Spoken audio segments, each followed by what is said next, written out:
तो इस एनिमे के स्टार्ट में हम देखते हैं कि एक लड़का देर रात तक अपने ऑफिस का काम कंप्लीट कर रहा होता है। तभी जो ऑफिस के बाकी के लोग होते हैं वो जा रहे होते हैं और बोलते हैं कि तुम क्या हमारे साथ बाहर नहीं जाओगे। जिसके के ऊपर वो लड़का जवाब देता है कि मुझे देर रात तक काम कंप्लीट करना पड़ेगा, मैं तुम्हारे साथ नहीं जा सकता। जिसके के बाद वो लड़के चले जाते हैं और हमारा मेन कैरेक्टर बोलता है कि मुझे इस तरह से ही आधी आधी रात तक पूरा का पूरा काम कंप्लीट करना पड़ता है और शायद मेरी पूरी ज़िंदगी इन्हीं सभी कामों में चली जाएगी।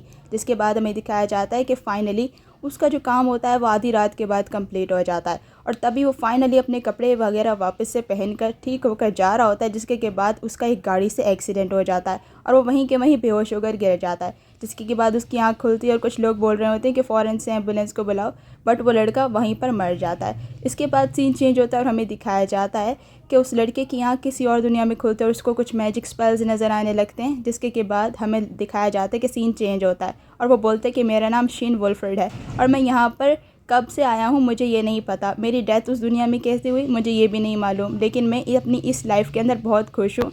एक बेबी था तो मुझे एक बुज़ुर्ग आदमी ने अपने पास रखा था और मुझे उन्होंने ही पाला है। मुझे अपने माँ बाप के बारे में भी कुछ नहीं मालूम और वो मुझे जानवरों को हंट करना सिखाते हैं। इसके बाद हमें दिखाया जाता है कि शिन वहाँ पर कुछ जानवरों को ही हंट करके लाया होता है। तभी उसका जो दादा होता है वो बोलता है कि तुमने बहुत अच्छा काम किया, इसके ऊपर एक भी स्क्रैच नहीं है। तभी हमारा एमसी बताते हैं कि हमारी दूसरी दुनिया से अलग इस दुनिया में मैजिक जैसी पावर्स एग्जिस्ट करती हैं और मुझे इस मैजिक पर मेरे दादा ने बहुत अच्छी खासी महारत सिखा दी है। जिसके बाद उसका दादा उसको बोलता है कि तुमने बहुत अच्छा काम किया और तुम मैजिक भी साथ के साथ अच्छे से सीख रहे हो।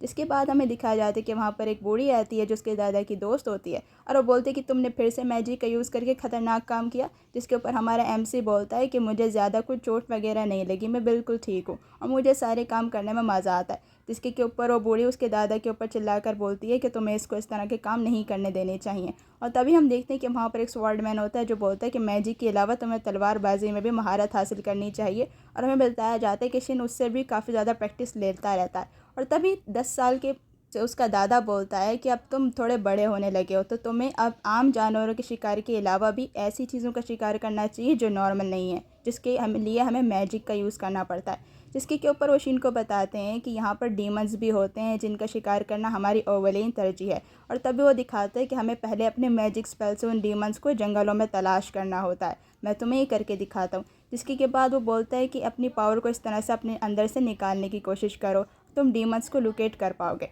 जिसके बाद हम देखते हैं कि शिन वहाँ पर अपने स्पेल को फैलाने की कोशिश करता है और बोलता है कि मैं भी यहाँ पर सारी चीज़ों को जल्दी से महसूस कर पाऊँगा। और तभी हम देखते हैं कि शिन का स्पेल कुछ ज़्यादा ही बढ़ता जा रहा था और इवन शिन बहुत सारी ऐसी चीज़ों को महसूस कर लेता है जो कि उसके काफ़ी ज़्यादा दूर होती हैं।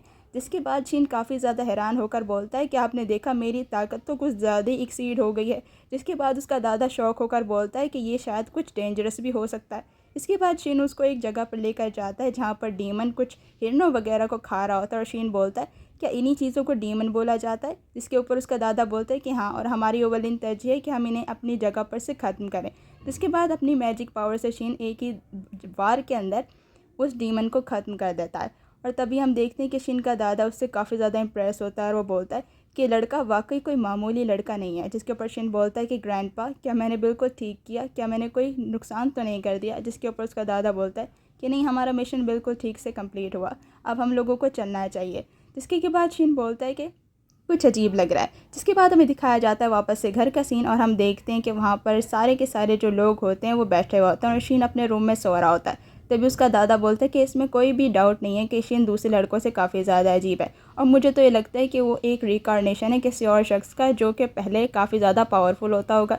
जिसके बाद उसकी ग्रैंडपा की फ्रेंड बोलती है कि फिर भी मुझे वो लड़का काफ़ी ज़्यादा अच्छा लगता है और उसके ग्रैंडपा बोलता है कि मैं चाहे वो किसी का रिकार्नेशन भी क्यों नहीं है, मैं उसको हमेशा से अपने साथ रखना चाहता हूँ और उसको मैंने इतना बड़ा पाल पोस कर बड़ा किया है तो मैं उसका आगे भी ख्याल रखना चाहता हूँ। और वो तभी सारे लोग भी उससे एग्री करते हुए बोलते हैं कि हम भी शिन की काफ़ी ज़्यादा हिफाजत करेंगे। और तभी हमें दिखाया जाता है कि स्वॉर्ड की प्रैक्टिस करके शिन अगले दिन काफ़ी ज़्यादा थक जाता है और इसके बाद उसका दादा बोलता है कि शिन मेरे साथ चलो, हमें कुछ बात करने की ज़रूरत है। इसके बाद हम देखते हैं कि शिन का दादा उसे एक पहाड़ी के ऊपर ले आता है और बोलते हैं कि मुझे माफ़ कर देना, मैंने बहुत पहले से तुम्हें बात नहीं बताई, हालांकि मुझे बहुत पहले तुम्हें बता देना चाहिए था। असल में मैं तुम्हारा रियल दादा नहीं हूँ, जिसके के पास से मैंने तुम्हें उठाया वहाँ डीमंस ने हमला कर दिया था और तुम्हारे माँ बाप वहीं पर मारे गए थे। पर ये एक मौजे से कम नहीं था कि मुझे तुम वहाँ पर रोते हुए मिले और मैंने तुम्हें वहाँ पर से उठाकर अडॉप्ट कर लिया और तभी से मुझे कुछ ऐसी फीलिंग आना शुरू हुई थी कि मुझे तुम्हें पालना चाहिए। जिसके के ऊपर शिन मुस्कुराते हुए बोलता है कि मुझे इस बात से कोई भी फ़र्क नहीं पड़ता कि आप मेरे रियल ग्रैंडपा हैं नहीं या नहीं। इसका मतलब आपका मेरे ऊपर एक और एहसान है कि आपने मेरे माँ बाप के ना होते हुए भी मुझे पाला, और मैं आपको हमेशा अपना रियल ग्रैंडफादर ही समझता हूँ। तो आज तक आपने मेरे लिए जो कुछ भी किया उसके लिए आपका बहुत ज़्यादा शुक्रिया। जिसके ऊपर हम देखते हैं कि शिन और भी ज़्यादा इतना सब कुछ बोल रहा होता है कि उसका दादा रोने लग जाता है, और वो बोलता है कि तुम वाकई में मेरी एक्सपेक्टेशन से काफ़ी ज़्यादा अच्छे लड़के हो। शायद अगर मेरा कोई रियल ग्रैंडसन होता वो भी तुम्हारी तरह ना होता। इसके बाद हमें दिखाया जाता है कि 5 साल बाद शिन वाकई में एक प्रॉपर लड़का बन चुका होता है, और तभी शिन की इस बर्थडे के ऊपर वहाँ पर सेलिब्रेशन हो रही होती है। और यहाँ पर हमें कुछ नए कैरेक्टर से भी इंट्रोड्यूस कराया जाता है। जिस तरह से वहाँ पर काफ़ी ज़्यादा लोग होते हैं जो शिन के इस बर्थडे के अंदर उसकी सेलिब्रेशन में उसके साथ थे। और तभी एक लड़का बोलता है कि तुम काफ़ी ज़्यादा बड़े हो गए हो, तो अब तुम्हें अपने लिए कुछ ना कुछ करना चाहिए। जिसके ऊपर शिन बोलता है कि मैं डीमंस का हंट करने में काफ़ी ज़्यादा मास्टर हो गया हूँ, तो मुझे फ्यूचर में डीमंस का हंट कर कर पैसे कमाने चाहिए। जिसके ऊपर सारे लोग बोलते हैं कि अगर तुम डीमन हंटर बनना चाहते हो तो हमें इस बात पर कोई एतराज़ नहीं है, तुम्हें जो ठीक लगे तुम वो करो, पर डीमन हंटर्स की पावर काफ़ी ज़्यादा होनी चाहिए, और हमें नहीं लगता कि तुम्हारा मैजिक इतना ज़्यादा है कि तुम डीमंस का हंट इतनी आसानी के साथ कर सकते हो। इसके बाद उसका ग्रैंडपा बोलता है कि शायद मुझे तुम लोगों को दिखाना चाहिए कि मैंने शिन को क्या कुछ सिखाया है। इसके बाद वो टेलीपोर्ट होकर एक पहाड़ी के ऊपर आते हैं, और वो लोग बोलते हैं कि हम आखिर इस पहाड़ी के ऊपर क्यों हैं, क्या हमने टेलीपोर्ट किया। जिसके ऊपर वो बोलते हैं कि आखिर हमें ये दिखाना क्या चाहते हैं। जिसके ऊपर उसका ग्रैंडपा बोलता है कि मुझे उम्मीद है कि तुम लोगों ने इस चीज़ को बिल्कुल भी एक्सपेक्ट नहीं किया होगा जो मैं तुम्हें दिखाने लगा हूँ। और तभी शिन बोलता है कि क्या मैंने बस ब्लू फ्लेम्स दिखा दूँ, क्या वो काफ़ी होंगे।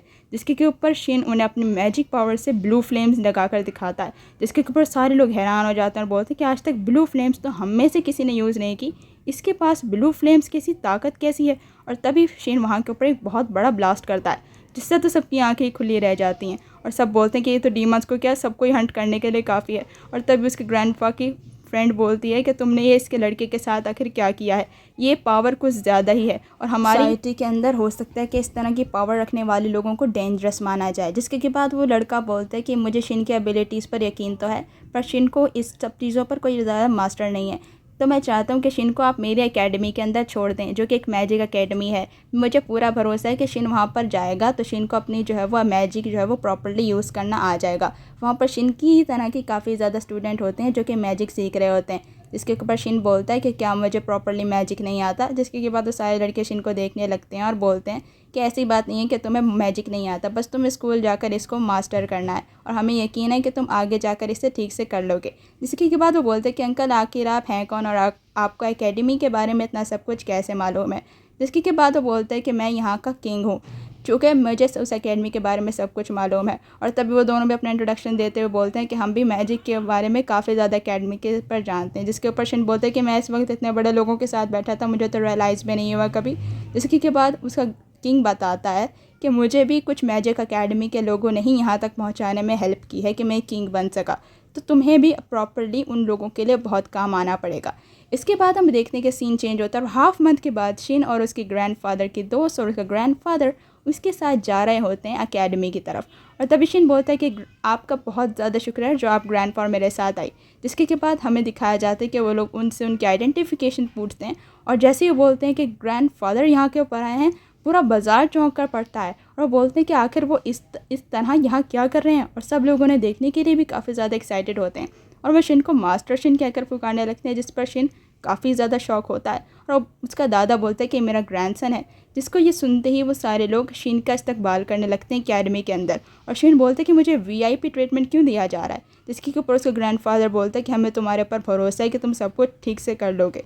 इसके बाद हमें दिखाया जाता है कि शिन उस एकेडमी में एक सेब खरीद कर खाता है, सारी जगहों को एक्सप्लोर करने लगता है, और वो सारी जगहों पर बारी बारी जा रहा होता है कि तभी उसे कोने में से आवाज़ आती है। और वहाँ पर जब शिन की नज़र जाती है तो वो देखता है कि कुछ लड़के एक लड़की को परेशान कर रहे होते हैं, और लड़की उन्हें रुकने का बोल रही होती है। तभी शिन की नज़र उन पर जाती है और वो उनको मना होने का कहता है।